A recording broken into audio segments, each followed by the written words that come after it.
What's going on, everyone? Welcome on into another episode of Golf on Tap. As always, I'm Jack Bushman, joined by Ross Barron. We got a special guest, though, on today's show. Very excited to have none other than John Martin, who's a former golf professional and now a Titleist Performance Institute certified instructor. Make sure to go and give him a follow on X at JCMMartin65. Can follow me at Jack Bushman, too. Go and give Ross a follow, too, at RossJohn22. And just a heads up to the folks that may not be aware, we are now on Apple Podcasts and on Spotify. So even if you're not jumping on with us live, you can still go and tune into all of the episodes for free. So make sure to go and do that real quick on Apple Podcasts or on Spotify. But John, I know you and Ross have been talking behind the scenes for the last couple of weeks. We're both super excited that you're finally jumping on the show with us. Before we get into this fun conversation, man, how you doing today? I'm doing great, and thanks, Jack and Ross, for having me on. Looking forward to our conversation here tonight. Absolutely. Should be a good one. I figured the first thing that we could get into a little bit is just the journey that you've kind of been on to becoming a Titleist Performance Institute certified instructor. I know you were a golf professional for many, many years, but before then, I'm wondering, what was your upbringing like? How did you kind of get interested in the game of golf and wanting to do it for a career? And how did it lead you to the journey that you find yourself on? It's an interesting journey because I got into golf I started playing when I was 7 years old, so I've been playing for 51 years. And I got into it completely by accident. It wasn't even anything on the radar. My dad took a job at a high school. They didn't have a golf coach for a year. He was the kind of guy that played, two, three outings over the course of a summer, but he watched it on TV, but he didn't really play the game as a regular thing. And he would pick me up with the golf team and take me to the golf course to hang out with the golf team. And I think the second or third day we went out riding around the cart, I said, "Here, let me hit one." And it's that story: you hit that first one, and you hit it decent, you're hooked. And I've been swinging a golf club ever since. So, growing up in Pennsylvania, were there a lot of opportunities for you to play golf continuously growing up? Like, would you describe it as something that was just kind of in your family, like you saw at a young age, or what was it like growing up? Were you playing golf consistently in the summers? What was that like? Yeah, pretty much. I mean, I played other sports too. I played baseball was my other primary sports. I was a good baseball player too. But golf, there were several public courses near where I lived, and we would go out in the evening when it was quieted down. And there were several private clubs, which my parents had friends who were members, and sometimes we'd be able to get up there in an evening, and just ride around and play 9 holes. One of my favorite memories was I had a friend who his grandparents had a condo at Bay Hill, and I had met Arnold Palmer like a year earlier at an exhibition up in Pennsylvania, and try and make a long story short, I ran up to get his autograph and got too close to him and clipped his heel, almost took his shoe off. And Arnold turns around and he had that little smirk on his face and he pulls his shoe back on and he goes, "I suppose you want that sign, son." And all I did was nod. I couldn't even speak at that point. I was so intimidated. And he took it, he signed it and he said, "Come on, walk with me." So I walked up to the green with him and he was asking me all kinds of questions about, how long have you been playing golf and all that. And we got to the green. He said, "All right, I got to go back to entertaining everybody. Enjoy the day." So we're down at Bay Hill a year later at Christmas time, and we're standing at the driving range, and all of a sudden the crowd comes out of the clubhouse, and I went, "Oh, is that Arnold?" And my friend's grandfather goes, "Yeah, that's Arnie." He said, "Get your visor ready. He'll have a pen and he'll just start signing autographs." So I'm standing there. I hand him my visor. He looks at me, and as he's signing it, he said, "Step on any heels lately, son." You remembered. He remembered That's and incredible. blew me away. And I found out years later my wife met one of his childhood friends in a retirement home. In fact, Sam was Arnold's last guest at his last Masters. And my wife told Sam that story, and Sam was, "Yep, that was Arnold." He said couldn't remembering names was impossible, but he knew that it was important to you to meet him, so he tried to remember something about that encounter with anybody that he had. So didn't always remember stuff, but he said, your husband's was probably so unique that would have been a hard one to forget. Right, and those memorable moments are what makes you enjoy the game 10 times more, and I'm sure, yeah, Hmm. obviously hearing you talk about it now, it's stuck with you for a long Oh, time. yeah. But I know you've, been a club pro at Hmm. various different country clubs, Harrisburg Country Club, Hmm. right? Yeah. Ron Jaworski's Eagle Nest as well in New Yep. Jersey. I worked for Ron briefly. Yep. Yep. What was that like? Do you have any, memorable moments with Okay. Ron and just also Oh any my gosh. other Yeah. memorable moments Yeah. from both of those 2 courses that you were Well, a club pro at?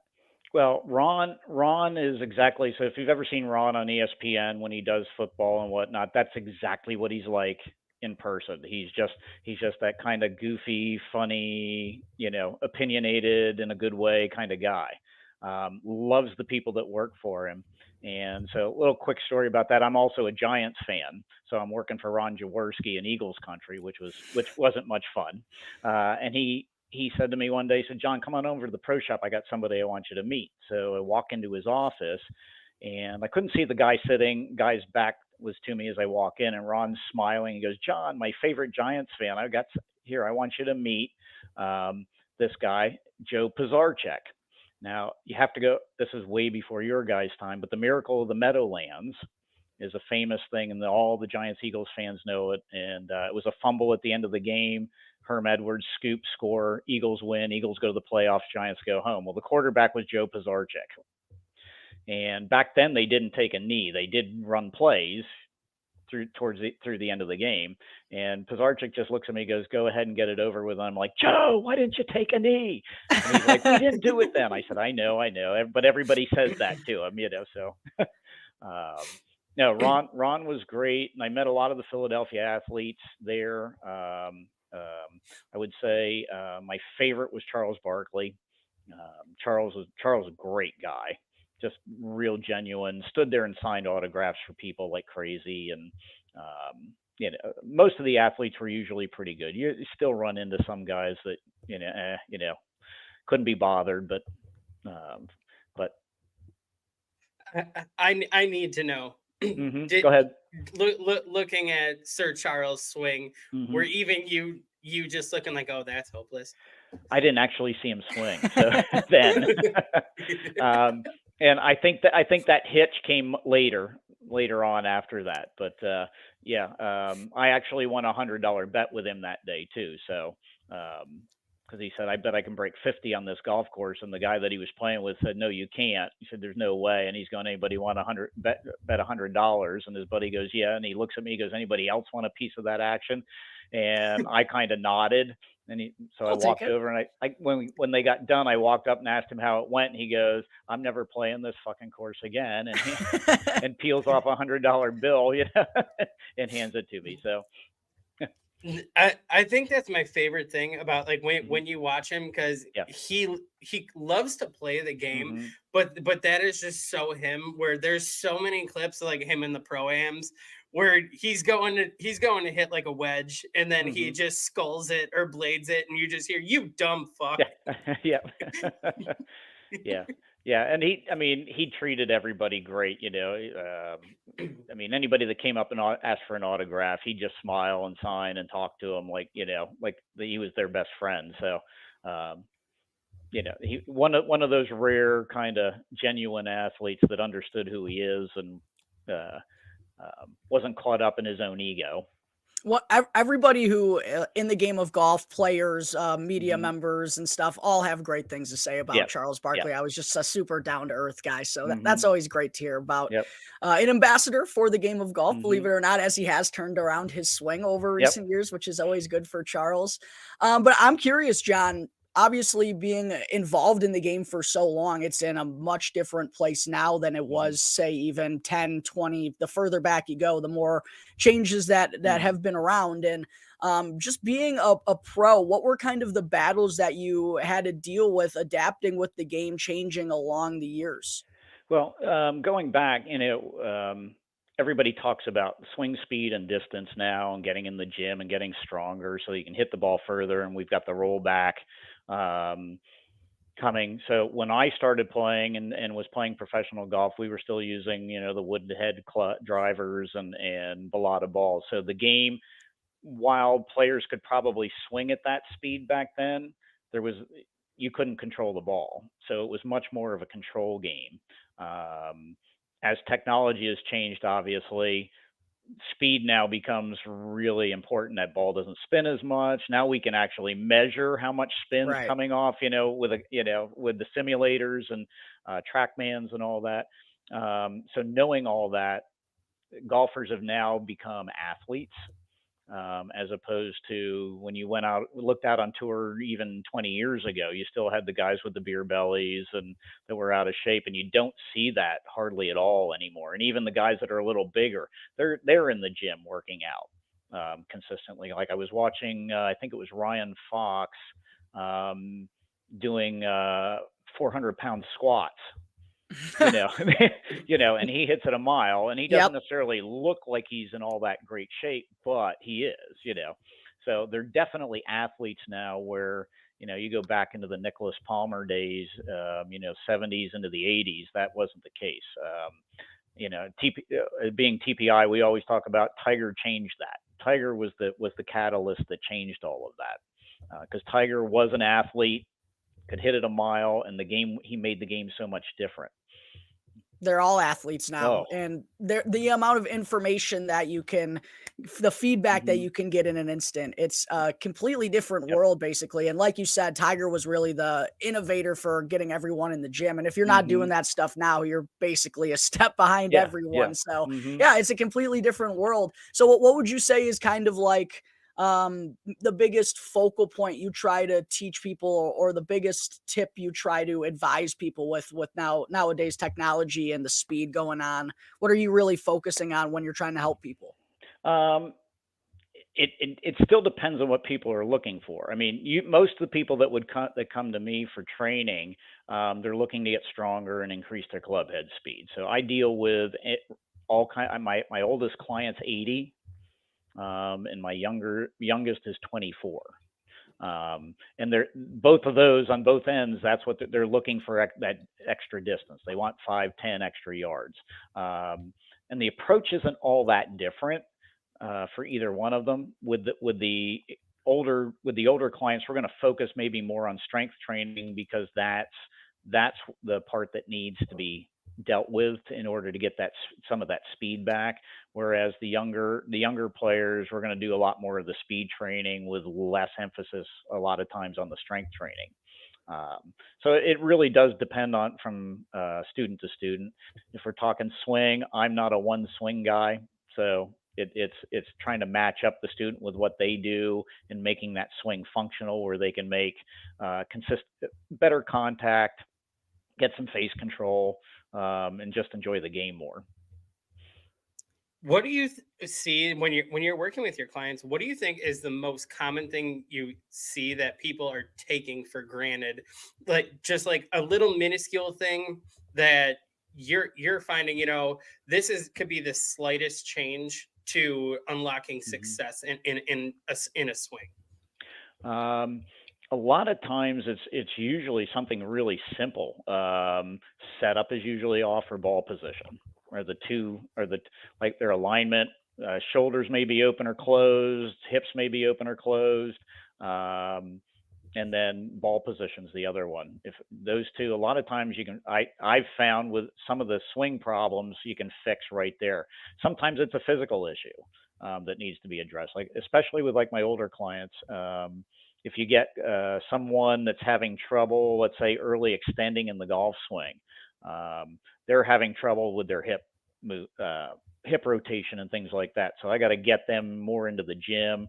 Let's focus on that, and that will solve a lot of the problems that they have. Once we get that mobility, and then we can go and fix, that early extension, where it'll last. A lot of people with like if they have got that hip issue with early extension as a result, we can get the early extension fixed during the lesson, but they go right back to it because they can't consistently do it on their own. So that hip's got to be dealt with prior to making that permanent change with that early extension, for example.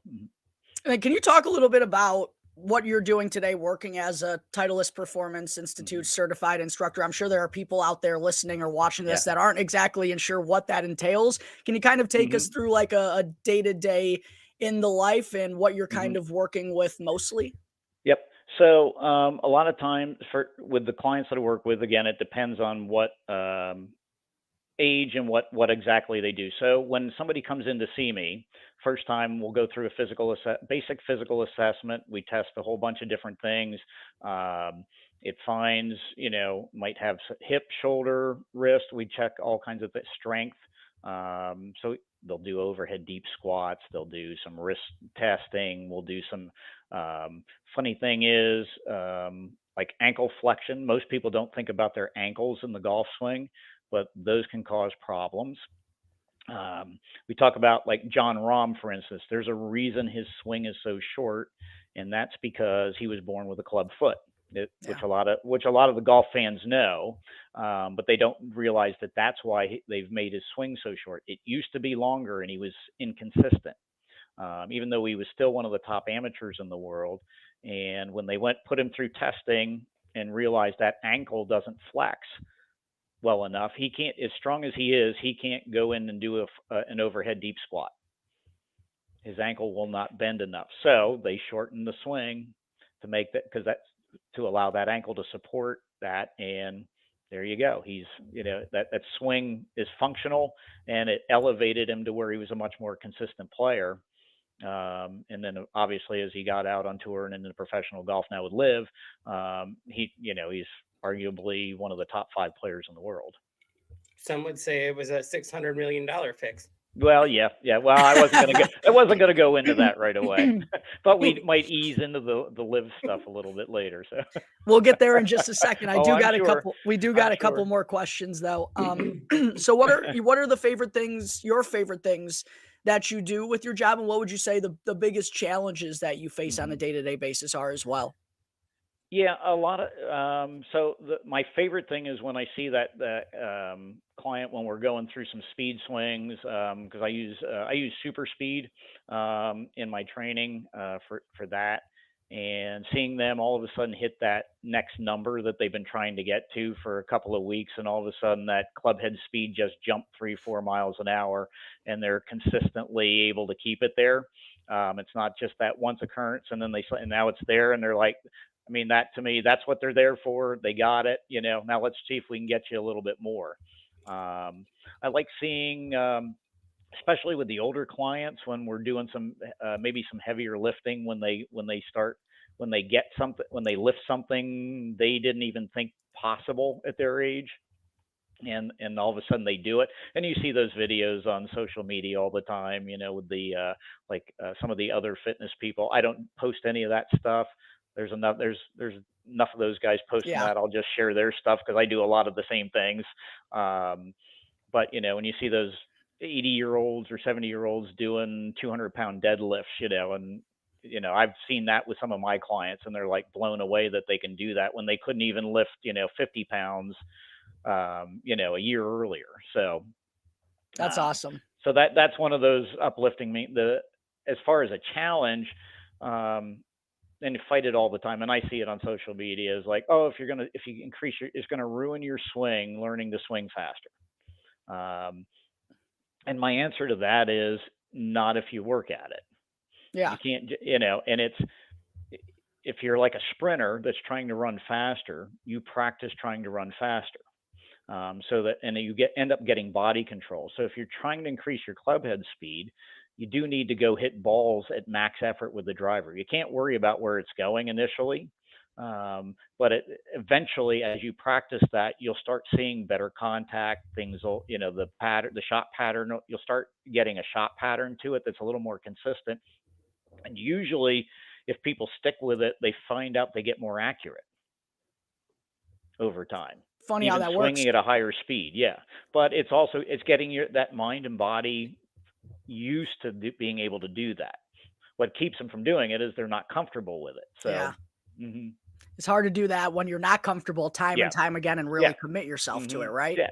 I Yeah. think that's the challenges with golfers is you Mhm. practice things and you get out there on the course and all of a sudden you're nervous over a shot, you Mhm. feel anxious and you revert back to what you've always been doing because Yep. that's what's comfortable to you. Mhm.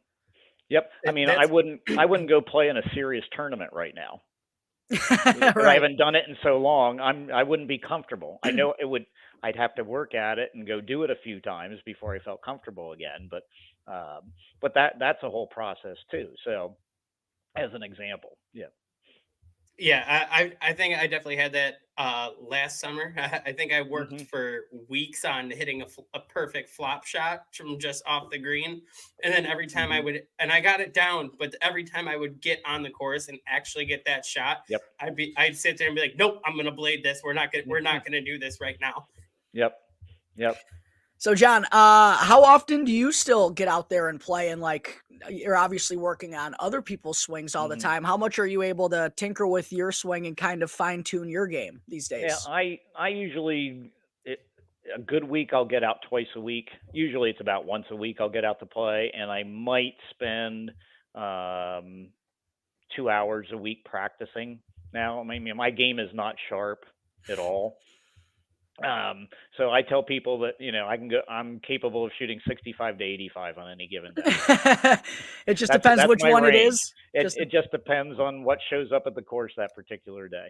So I don't worry about it. I spend most of my time now in the gym lifting weights and working on speed and working with clients. So, um, and that's fine with me. I'm happy with doing that because I was out of the golf business for quite a long time. So, do you have a last thing from me before we kind of get into the current state of golf and hmm whatnot? Do you have a favorite round of yours, like one that maybe pops into mind above the others, or a special shot or something that always sticks with you? yeah, one of the last rounds I played as a professional, I always like to tell this story, especially with people that are struggling with their games. It was at my home course. It was at Country Club of Harrisburg. It was a Philadelphia PGA section event, and I came in just playing horribly. I felt like if I turned the club over and tried to hit it with the grip, that might work because I couldn't hit it any worse than I was hitting it with the right end of the club. And I hit a draw, and I got down to the range. I was going to be in the first group, and I almost withdrew because I was playing so bad. But I said, we'll give it a shot. It's home course, why not? I got down on the range and started hitting the first few full swing shots, and everything was solid, but it was a fade. And I hadn't hit a fade since I was like 12. And I got up to the first tee. I said, well, at least everything's solid. Set up to hit my draw and hit a beautiful cut driver almost out of bounds. um, and I hit the next shot trying to play a fade, and trying to play the draw, and it actually faded into a tree in front of the green, knocked it down in front of the green, got up and down for par. Next tee, I set up. I said, okay, well, I've got a fade going, so let's hit it. And I ended up fading the ball all day. I hadn't broken, I'd probably lowest round I'd had in the month and a half before that was probably about a 75. And I went out and shot 3 under 68 and finished second. No So, way. and the next day I couldn't hit a fade to save my life. The draw was back, but I couldn't hit a fade. So The game. it's such a crazy game. You just never know. Um, and you got to play with what you have that day. So, And that's the beauty of it. And also the yep. infuriating part about it Oh, at the yeah. same exact time. Yep, exactly, You got to be a bit of a exactly. I, madman to play this game. Oh, you gotta be I insane. I I think that's my biggest problem is just not hitting the shot that's in the bag that day. It's Mhm, it's it's always thinking, well, we go driver here, and if I hit it right, I could do a mhm, high iron in, and it's like, dude, if you just do like a 4 iron off the tee, mhm, you'll set yourself up with another mhm, mid range iron, and you're gonna mhm. get to the same spot in Yeah, two. yeah, Go play in the fairway, yeah, Ross. it depends on what you have that day. Yep, I usually tell people hit driver as much as you can, but, that's dependent on rough and all the, situations like that, and you have to know what you're doing that day. Like, if you just can't keep the driver on the planet, whatever club you can keep on the planet, that's what you need to be hitting. So, No, John, I might have to Venmo you for a virtual lesson so you can Okay. see this, so you could see this driver, because I got All to right. figure something out. Okay.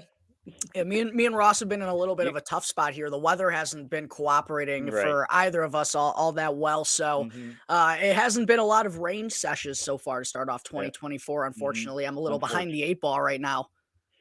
Yeah. I mean, last week was good here, and then I actually got out to the range like 3 times last week, but this week's not been good here. But we people have been playing golf here pretty much all year.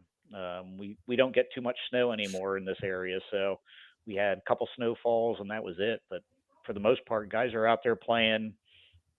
In January when it's 30, 35 doesn't stop them. I don't do that anymore, but Yeah. there's still guys out on the golf course doing it then. We had a pretty benign winter in the Chicagoland area, but it Mm. seems like we just haven't been able to string together that like dry stretch to Mhm. really bake everything out yet. Like a lot Yep. of rain or just back to back cool consecutive days. Mother Nature has not been kind to the golf lovers in Chicago thus Mhm. far, but we're creeping towards April. Sun's going to start coming out more Yep. frequently here soon. Better days Mhm. ahead. Yep, absolutely. Absolutely. And speaking of better days ahead, hopefully there are better days ahead for the scene of professional golf Mhm. because quite the controversy over the last couple of years with the players being split between the PGA Tour and Live Golf. And John, I know that you've been outspoken about your thoughts on the matters Mhm. on social media from time in and time Mhm. out. There was a meeting that just went down on Mhm. Monday in the Bahamas between the PGA Tour Policy Board and the Saudi PIF. I think for both sides at this point in time, it kind of feels like one needs the other, at least to Mhm. me. Yep. The PGA Tour needs the big stars, and Live kind of needs an end game because I don't really know what it is Mhm. without merging with the Yep. PGA Tour. But just curious your thoughts on where it's at right now and kind of this whole drawn out process that it's become. Yeah, I gave a like an oversimplified thought process yesterday on X. And I knew it was going to get pushback from both sides on it. So my first of all, I'm not anti LIV, but I'm not pro LIV either. And I'm not the PGA fanboy, um, although that is my preferred tour. Um, so there are things that I don't. I mean, I don't like the format with LIV. I'll be honest about that. And some of the graphics kind of bother me. It's too much over the top for me. I don't like the music. It feels like a high end corporate event to me. But I do watch it because I love watching golfers play golf and I love studying golf swings. So, but I think to go to look at LIV and the PGA Tour correctly, you have to go back to the starting point, which was 30 years ago. And Greg Norman has a personal vendetta against the PGA Tour. Facts. Um, there's no doubt, and the LIV guys can say that's not true. Yeah, it is. And to some extent, I'm not sure that I can blame him entirely for that, for the way it was dealt with when he made his first proposal for a world tour. But he managed to find a partner with PIF to create another tour and lure some big names away for a lot of money. My thought, and it's sticking today, and it's oversimplified perhaps, but and I really don't want to get into the geopolitical aspect of it, but in a short sense, PIF is interested in getting money into different entities, business entities, um, not necessarily for profit, although eventually they do need that. But it's to get business partners to clean up the image of the country. And anybody who says that's not what they're doing doesn't understand. So with LIV, they would throw money at it, in my opinion, for a while.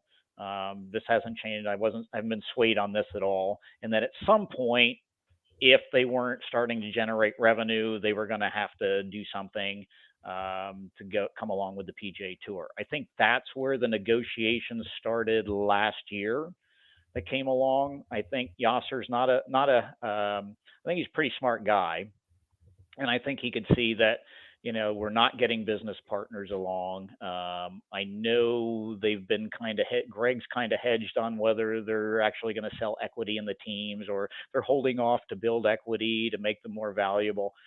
And then some of the players jump in and go, "Oh, we've got people lined up like crazy wanting to Right. buy in." Well, then you would actually have them buy in my opinion, because you've got to start bringing in revenue to show your investors that yes, we're actually doing what we said we were going to do. I think with SSG coming in, that made the PGA Tour even more interesting to PIF, to get involved with them, because now there's another money group involved that we can do business with, which furthers their ultimate end game, for their, what is it, the Saudi 2030 plan or whatever it is they have. So I really think the meetings that took place were really I'm not sure it's going to end live entirely, but I think it was that starting point with how can we merge something? How can we create how can we shrink the influence of live and bring it more back into the PGA Tour? Because the tour does have the business capabilities that PIF is looking for. And they can talk, and again, the pro live people, I think, can talk about the Asian markets all they want. That's a big market. But if you don't have the US market, It's not going to matter. It's not going to matter.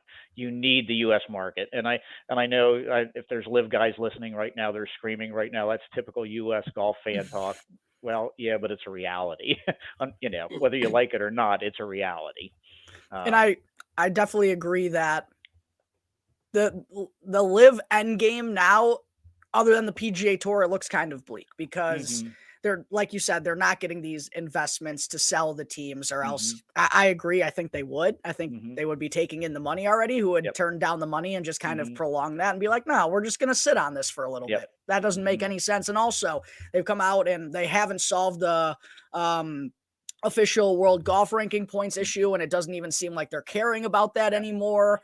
The team event, it's just gimmicky. I don't think anyone pays attention to the team events or who actually wins the team championship. The only reason I ever turn it on is when it's an entertaining finish, because they still have some big names, but that's really all they have. And there's not much forward for them else to go, I believe. So like you said, I really believe that the PGA Tour has those opportunities that they're looking for. It's just a matter of when at this point in time. Yeah. I mean, they have the business connections, and again, and that's ultimately what they're looking for. I mean, they do ultimately want to make a profit. It's not just about cleaning the image. They still want to make money. I mean, that's still ultimately the goal as well. So and they can afford to hemorrhage money like they are right now, I think, for a while. But the question was always how long? Yeah, would they be willing to do that? Can't be forever. Yeah. I mean, just like you said, it's look at the people that run PIF and live in general. They are businessmen. They are used to being in the black. Of course, they are so far in the black, like you said, they can hemorrhage money forever. But eventually, these people they've based their whole life off being in the black. It's only going to go so far before they start to say, like, why don't we actually make money on this? Especially when we're going 3 years in, and they still can't even figure out an appropriate TV deal with the money they have. When the PGA Tour's product was struggling at the time, obviously it seems they made a little bit of a bounce back and have been working forward to a better path. But it's still you having the PGA is ESPN, CBS, NBC, when Live is on Caffeine TV and YouTube and the CW. Yeah, I couldn't remember Caffeine. That was the one name I was trying to remember. I couldn't remember that, and because you hear that got all those views. Well, oh my God! Don't even get me started. That doesn't mean anything. They're not real numbers. It's like the PFF for football. It's just imaginary numbers. I know. Yep. I argue that all the time. I said, don't throw that number at me. That doesn't mean anything. It's like I could click on that for 10 seconds and I'm a view. Right. And I can click off and then come back, for another 10 seconds. There's another one, right. So it's an irrelevant number.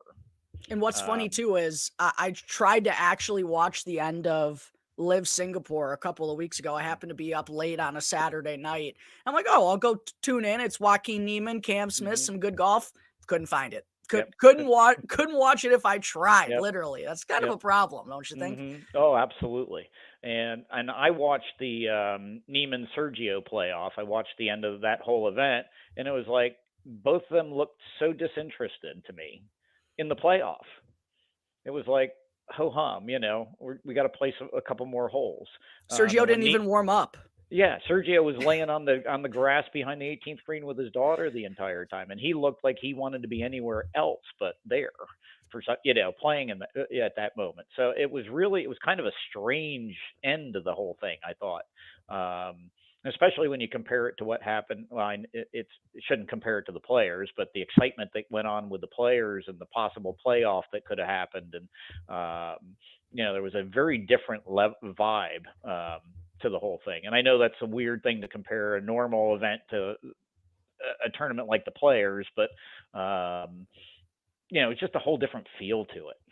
The players last week, I thought, basically all across the board, the broadcast and Hmm. everything was rather exquisite. But Yep. I don't know how much you're watching on a week to week basis. It seems like you enjoy, like you said, watching Hmm. people's golf swings. But one big talking point that Ross and I have week in and week out on the show is just kind of our skepticism with the broadcast and the Hmm. lack of golf that they do show from time to time. But Yeah. last week at the Players Championship, I thought it was excellent. But Hmm. when you go and look at the ratings for the PGA Tour, I don't know what they were for the players, but even at the Arnold Palmer Invitational, we're sitting here making fun of Liv. The numbers were still down for Hmm. the PGA Tour as well. Yep. And Ross and I The talked on our players was show on down.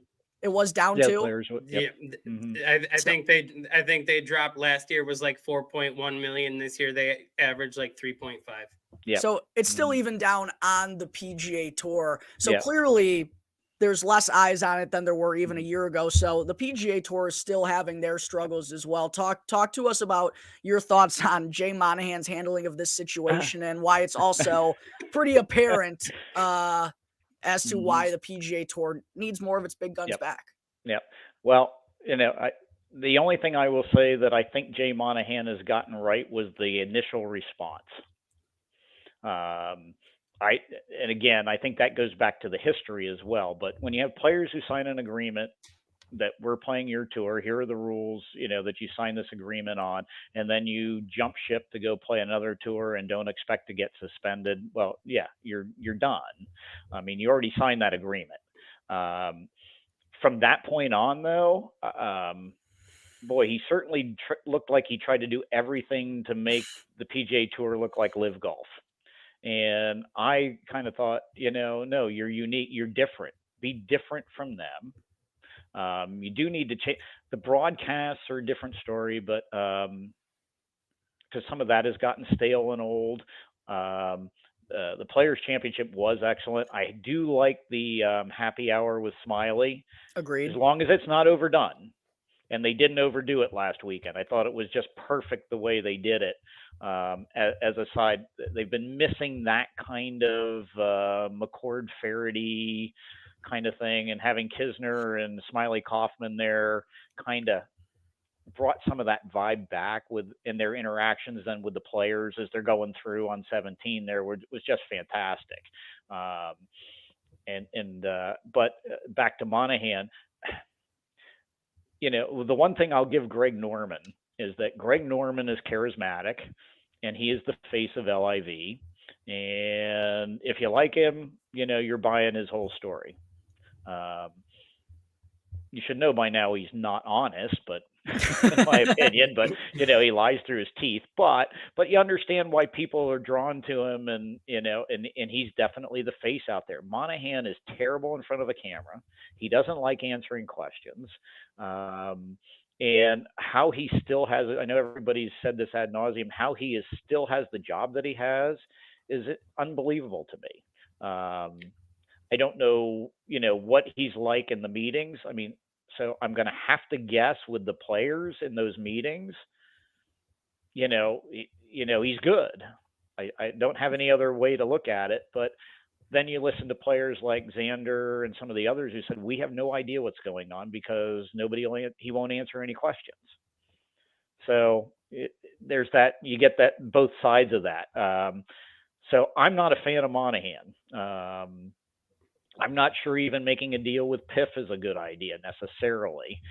If we're looking at Saudis are trying to get their hands in as many different business and sports entities as possible. And their ultimate goal is to control, whatever the PGA Tour or whatever sport they're involved in. I'm not sure that's necessarily a good idea either, but I'm not in those meetings on the flip side. To give him a little defense, I'm not sitting in there in those closed room doors. So, but he does remind me of some CEO or two that I've had to deal with in the past that, no, you shouldn't be in the position you're in. I think the best thing he honestly could have done that he missed out on, where he would be so well respected, is after the initial announcement when everyone broke off and left. And he said, we're not going to do this. We're going to stand by our standards, everything. When he flipped the switch and they made the deal, I thought he could have left like the white knight, knight in shining armor by going ahead and saying, hey, it looks like we're gonna have to go in this direction, but unfortunately for me, I can just not follow that. And you resign right there. If he resigns right there, that where the PGA continues to move along with PIF and live and everything, I think he is so well renowned at this point and well respected for doing that. It's the fact that he's stuck with it and then has gone silent and just basically been, just he's a billboard out there. Where you kind of see his face here and there. You don't get a lot of words. You don't really get any advertisement or in-depth what's going on, to the point where my dream situation is, could you imagine if PJ and Liv just didn't have Jay Monahan or Greg Norman? Oh, that's my perfect scenario. That's my perfect scenario too. What a beautiful unified tour that would be. Yep. Yeah, I think I told you, Ross, that the best solution, if they did merge, the best thing that could happen is neither one of them are involved. I mean, that would be, if either one of them or both are still involved, I don't know that it works. Yeah, fair. Monahan's turned down multiple resignations, apparently. Yeah. Honestly, bring back Jimmy Dunn and let Jimmy Dunn and Yasser hammer out a deal. Yep. So we'll see what ends up happening, if there's another meeting going on, or if we get any word as to what details were exchanged in between those meetings. It's still a fascinating time for the professional scene. But John, I do want to talk to you about, you said you take a look at some guys' swings. That's what you enjoy doing when you're watching golf. We got to talk about the world number one and what you see with Scottie Scheffler, because I mean, the guy at self-admittedly and very obviously at not 100% still goes and beats the best that the PGA Tour has to offer. First player to ever go back-to-back at the Players Championship, won at Bay Hill the week prior. And even though it had been 51 weeks until that win at Bay Hill, just going on an unbelievable ball striking run from tee to green. It's literally just the putter. If he putts to field average, Scottie Scheffler's going to win. But you got to talk to us about what you see with his golf swing, because it's certainly unique. It's not the standard what you see on the PGA Tour for sure, but boy, is it effective for him.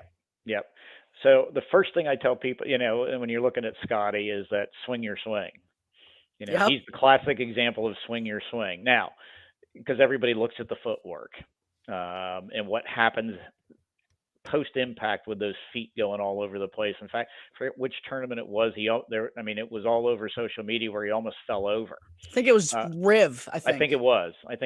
Yeah, I think that's where it was. He fell forward almost and almost fell on his face. But if you actually look at the swing, positions are just perfect. He's got nice high hands and exactly where you would want them to be in the backswing. When he gets to impact, he's absolutely in great position. And then, obviously, then the feet start going all over the place from the force of the swing. It's not, it actually, in some respects, it's not quite as, Norman was never quite that bad, but Norman had that big foot slide back in his when he was the number one player in the world. That back foot would just slide and slam into that front foot as well. Now Scotty's all over the place, but overall that swing is just flawless. I mean, if I ignore the footwork and don't look at that, weight shift, everything turn, everything is just exactly where it should be. With the putter, watching him the last 2 weeks, the work has just, you can tell how much work has been put into to getting. I mean, there has been a setup change, and he's obviously pretty quickly gotten really comfortable with that putter, because even though the putting stats weren't great last week in terms of where he finished compared to the rest of the field, there weren't too many putts that didn't look like they were going in. Right. You And know, I'm curious, did you see anything before he made that change to the mallet style putter? Because everyone was trying to break it down and get into replays. Was there anything you saw in particular with his he, old putter swing or with the putter that he used to yeah, use? off the top of my head, the stroke just looked really inconsistent. And I'm trying to think back. There was one particular stroke that I saw him make where it was, and I know people have talked about the setup was just wrong, but you could see the putter head kind of move inside and then outside on the as he swung through. So there was a lot of movement with the putter head in there somehow. I don't know if that was more because he hadn't been putting well and he wasn't comfortable, get kind of a yippy kind of thing going. But I'm looking at, he definitely looks more athletic set up over the ball. I think they have him standing a little taller than he was, um, if I'm remembering correctly from what he used to do. I believe he added about, I thought it was at least a half inch onto the putter, Hmm. maybe a Yeah, full inch onto the yeah, putter. yeah. And I do think switching to the other putter has been a huge thing too, because that helps make that more stable for him with the way he likes with the way he likes to swing it. So um, sometimes it's just you get that right putter and that right setup, and all of a sudden everything just starts clicking, and it's just a confidence issue then. And it looks like the confidence is there now in it, because he's looking at putts like before he would look at a putt that missed like he didn't know what had just happened, and Like now he he's saw a looking at it. I ghost. can't believe it moved that way, or it didn't move. So it's a completely different reaction. Like he hit the putt the way he wanted to hit it now. Um, so, yeah, I mean, who was he working? Was it Phil Kenyon he's been working with? I think the putting guru that he's been spending a lot of time with. I think that's who it is. I Um, believe so. yeah, and so it's really obvious that they've spent a lot of time working on that. I think it might be Phil. I'm trying to remember back to the broadcast Yeah, because I know they've I'm said it trying to remember. multiple I'm pretty times. sure. I think that's who it is. Yep, yep. That's what I was trying to think too, off the top of my head. But I'm pretty sure that's who it is. Um, and you look at you compare his swing to what Wyndham Clark has gone with no instructor and just a mental coach and just being natural with his swing, and Yeah. it's made a huge difference for him. He's gotten away from technical. I think Scotty's has never been technical either, and that works for some players. Some players have to be technical. Tiger had to be technical. That's just the way his mind worked. Yeah. And some, if they start getting technical, that's what I'm concerned is happening with Hovland, is that he's gone away from a pretty natural swing where they tweaked a few things to now where is he working with Grant Waite, I think, where they're working on some really technical changes within the swing, and it doesn't look like the swing's flowing, and it may at some point, but sometimes, a lot of times, those things don't tend to work out really well, Yeah. especially Everyone's different. especially if you're not a technical thinker.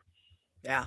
It'll be interesting to Off, see what ends up happening with Victor because Hmm. he's gotten off Yeah. to a slow start, but we Yep. know what he's capable of. Oh yeah, and he's still playing okay. It's not like he's completely lost his game. So, but he's not at the level that he was at the end of last year for sure. Right. Sorry to cut you off, Ross. Hmm. oh no, totally fine. Yeah. So John, I just need to know, we broke down Scotty and the Scheffler shuffle. Hmm. Just off the top of your head, do you have a player that you find has an extremely underrated swing, and along with a player that swing just, I don't know how the hell that works, but somehow that works. Okay. All right. We'll start with the second one first. Ryan Fox. I don't. It's so stinking upright on the takeaway, and then he drops like so far behind. I mean, just I don't even know how it works. It's crazy, but it works for him. And he hits it a Again, long way. it's swing your swing, right? So in terms of underrated, boy, that's a great question because I hadn't given that any thought. I mean, I know everybody wants to always talk about Adam Scott and the perfect golf swing, all those. I do think like Xander's very underrated with the quality of his swing. They've only made some like minor little tweaks. It's almost indiscernible the little differences they've made. And he's getting how much more club head speed out of it. He's become more accurate. Um, and then he did say he got caught in between the two processes there Saturday and a little bit on Sunday this past week. So he's still in the middle of that. I always thought his swing was very underrated. Um, I just like the tempo of it and how it works. I like Cam's swing. I love just that huge pause, that slow and that huge pause. Because again, how does technically the way you teach speed now is faster backswing to make it go faster through, and to have somebody be able to hit it that long with such a slow backswing and a long pause. But again, he's just like perfect positions on that downswing, shallows it out really well. And then this just popped in my head because, Hmm. but I need your opinion. Okay. The Matt Fitzpatrick, the Mhm. last spring I put a weight in my driver and Right. I totally forgot about it. I How much are you buying into that story? I find it hard to believe because that's a very noticeable thing. And those guys are constantly tinkering around with clubs. They're constantly in the tour trucks. Yeah, this isn't working right. What's wrong? And nobody found that Right. thing or realized that it was counterweighted like that.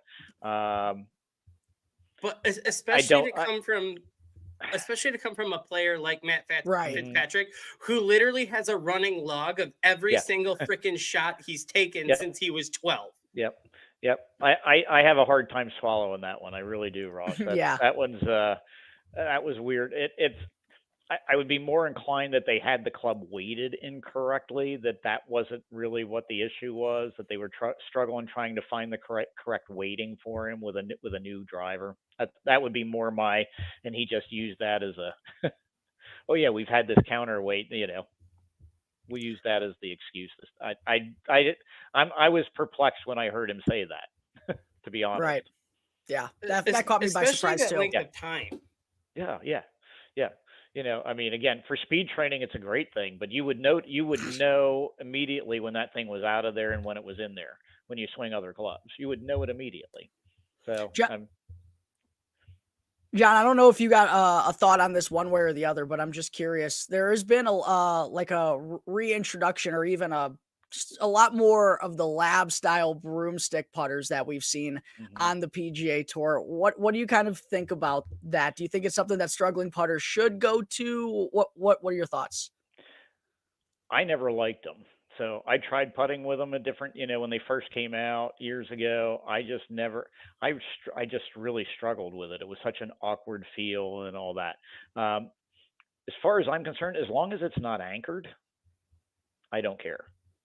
I always had a problem when they were anchoring them there into their sternum, or into their belly button, and using them with that anchor point, because that did anchor that stroke to a point where it was an advantage to get that putter to swing more naturally. But as long as that you're putting with no anchor, I don't have a problem with them. It's obviously helped Zalatoris. I Big mean, his time. putting looks so much better, and that was the thing that was holding him back prior to his injury.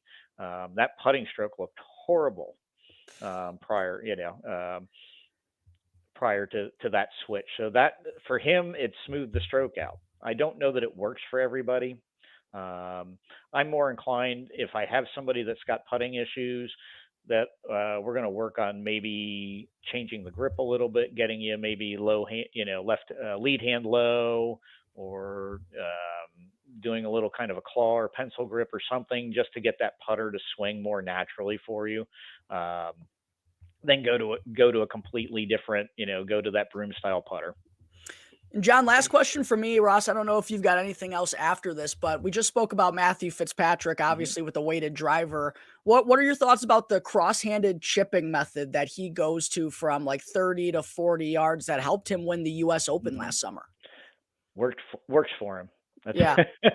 I Have you ever again. heard of that before though or Oh yeah, anything? yeah. And there's actually been some player never got to the tour, but there was a guy who played cross-handed, full swing. Got certain level. I'm not sure exactly which tour he actually made it to, but he never got to the big tour. Um, it's like left hand low with putting. That was so odd. When Furyk first showed up with that, nobody had really seen that before at least on a regular basis, and not on the tour level. And he was arguably, one of the most Right. dominant putters of that era. Um, so, um, yeah, when you're doing that, that's where that left hand low works.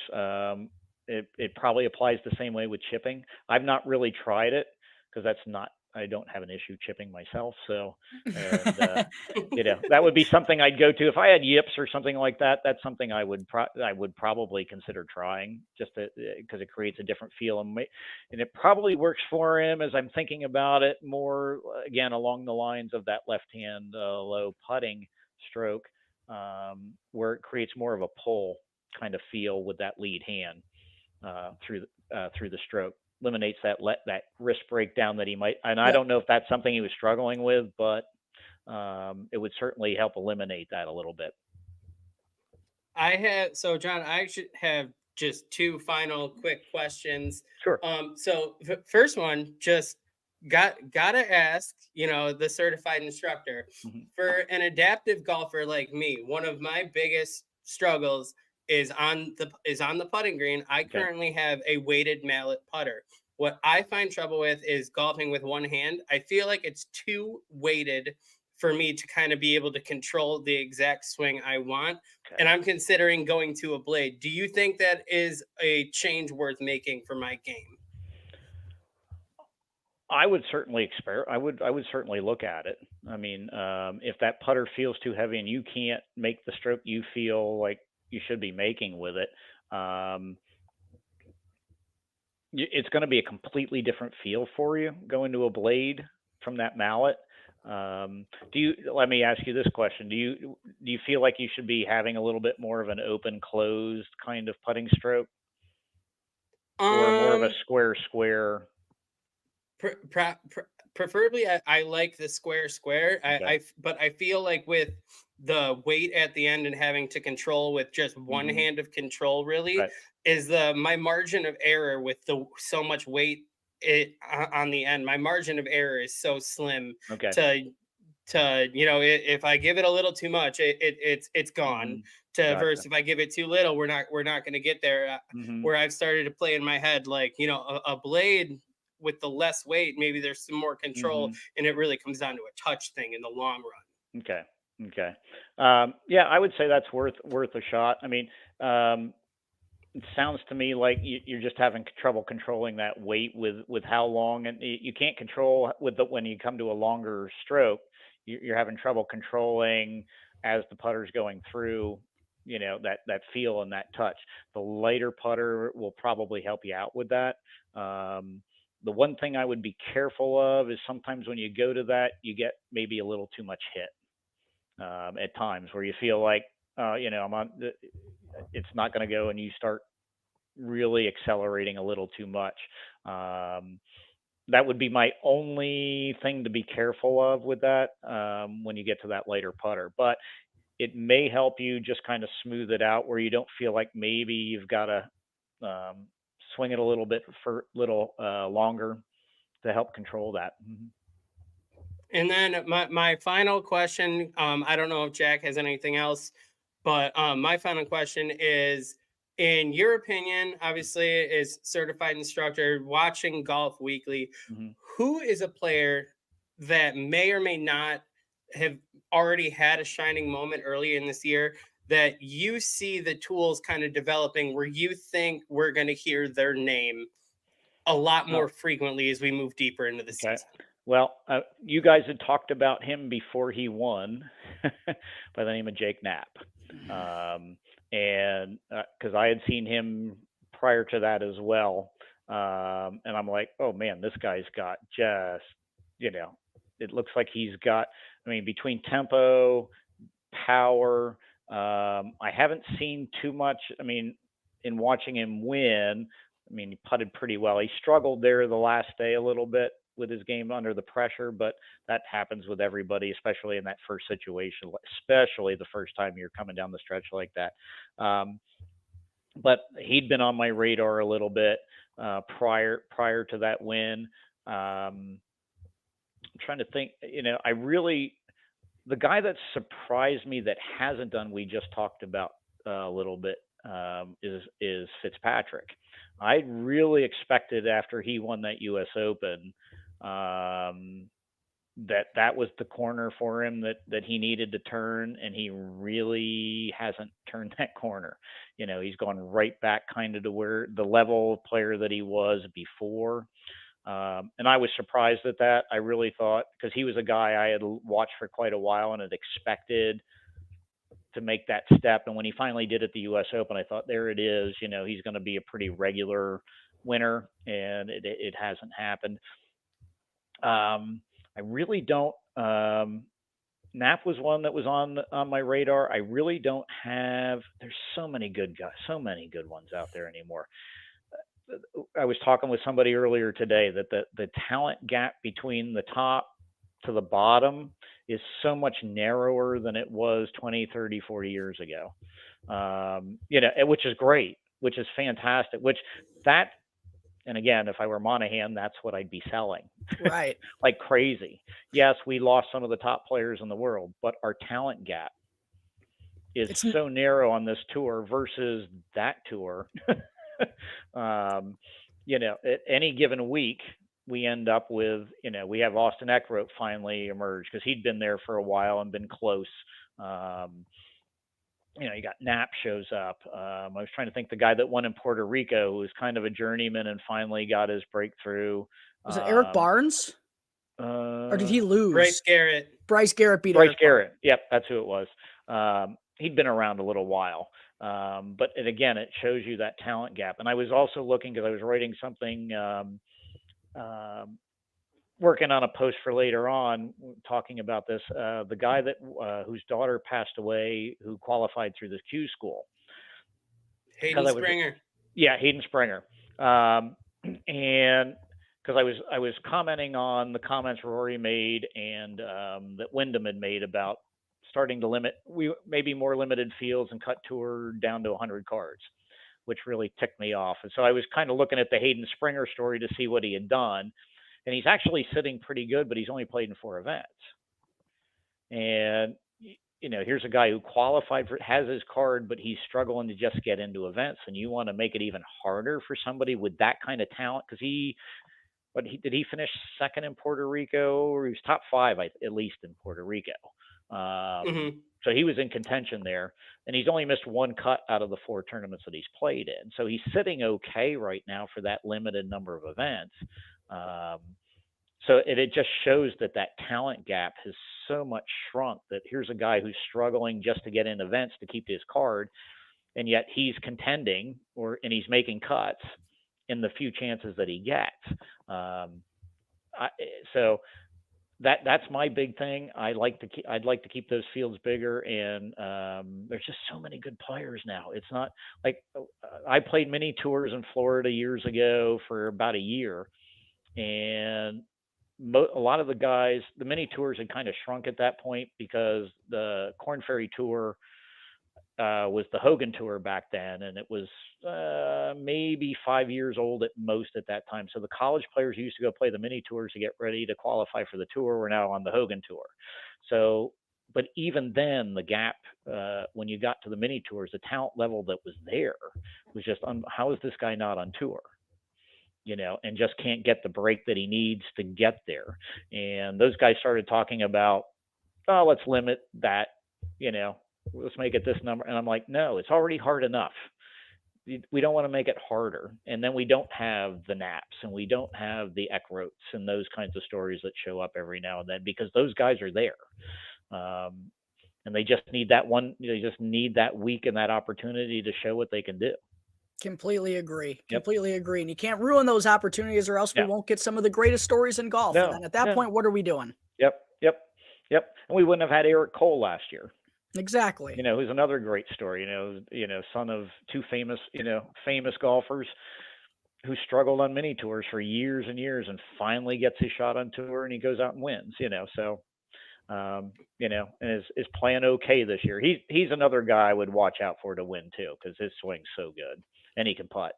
Yeah. So, he's just going through a little bit of a tough patch, like, so much we do. So all golfers do. Yep. Well, John, glad to hear you see eye to eye on most subjects as we do here on the Golf on Tap podcast. One more time, just want to say thank you so much for taking the time and joining us for this hour. I can't believe it actually got up to an hour. We just got caught up there and started chatting, but that's I think great. It's a sign of a good conversation. Yep. So thank you so much again for your time, John, and would love to have you back on here again. Oh, I'd love to come back on, and thank you, Jack and Ross. It's a lot of fun, and yeah, if I come back on, you can keep trying to stump me again and throw some questions at me. Like, caught me off guard with a couple of the questions. I had to get my brain working here. So sorry for putting you on the spot. No, appreciate it. Thank you, guys.